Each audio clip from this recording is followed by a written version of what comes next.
good morning හැමෝටම වෙලාව හරියටම 10යි. අපි උදේම අද තයිපොංගල් දවසේ පිටත් වුණා තවත් ලස්සන තැනක් බලන්න. අද අපි යන්න යන්නේ සැලගම වතුයායේ තියෙන පුංචි ලෝකාන්තයක්. එහෙම නැත්නම් ගොඩක් හයිකර්ස්ලා ගොඩක් ට්‍රැවලර්ස්ලා මේක දන්නේ පුංචි ලෝකාන්තය කියලා කියනවා. නමුත් නම කීපයක් මේකට තියෙනවා. හුලංගල කියලා කිව්වොත් ගොඩක් කට්ටිය මේක දන්නවා. එතකොට අපි ගමනට අද සම්බන්ධ වෙනවා අපේ ડોક્ટર සුගත් සහයාගේ වයිෆ්. ඊට පස්සේ සමන් මල්ලි වගේ අපි වෙනද ටීම් එකම ඉන්නවා. එතකොට අපි එන පාර මාතලෙන් ඇවිල්ලා අපි මාතලෙන් සැලගම වතුයායට තමයි එන්න ඕනේ. පාර හොයාගන්න එකේ එහෙම ලොකු ප්‍රශ්නයක් උනේ නැහැ. හැබැයි ප්‍රශ්නයකට තියෙන්නේ මේ පාරේ එනකොට මේ පාරේ කන්ඩිෂන් එක නම් උපරිම අවුල්. ඒ කියන්නේ වාහනයක ආවත් වාහනේ මග දාලා එන්න වෙනවා.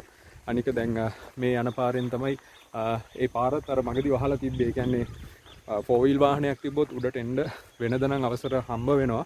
නමුත් ඒ පාර දිගටම පල්ලෙහා ඉඳලා කොන්ක්‍රීට් කරන නිසා දැන් එහෙම අවසරයක් හම්බ වෙන්නේ නැහැ. ඒ කියන්නේ කිලෝමීටර් ඒ ටිකට් ගන්න තැන ඉඳලා රුපියල් 100ක් වගේ මුදලක් වෙන්නේ ටිකට් එකට. කැම්පින් කරනවා නම් රුපියල් 2000ක් විතර යනවා එක ටීම් එකකට. එතකොට ඒ ටිකට් ගන්න කවුන්ටර් එකේ තියෙන ස්ථානයේ ඉඳලා මේ දිගටම කිලෝමීටර් 3ක් විතර මෙහෙම ඇවිදගෙන යන්න තමයි තියෙන්නේ මේ වතු යාය මැදි.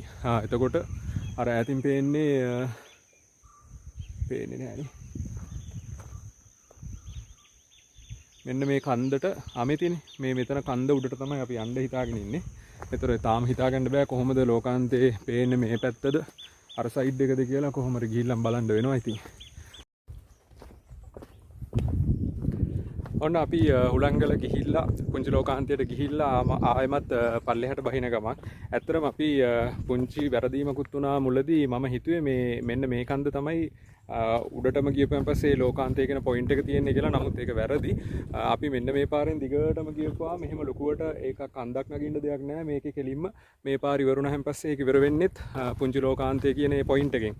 එතකොට මේකෙදී මේ ගමනේ විශේෂ එහෙම අපහසුතාවයක් නැහැ. වාහනයකින් එන්න පුළුවන් නම් ඉතින් අර 4-wheel එකකින් වගේ නම් උඩටම අර කැම්ප් සයිට් එකටම යනකම් යන්න පුළුවන් කිසිම ගැටලුවක් නැතුව. පාරත් තව ඉදිරියේදී මේ කට්ටිය එහෙම නැත්නම් මේ වතුයායේ අයිතිකාරයෝ මං හිතන්නේ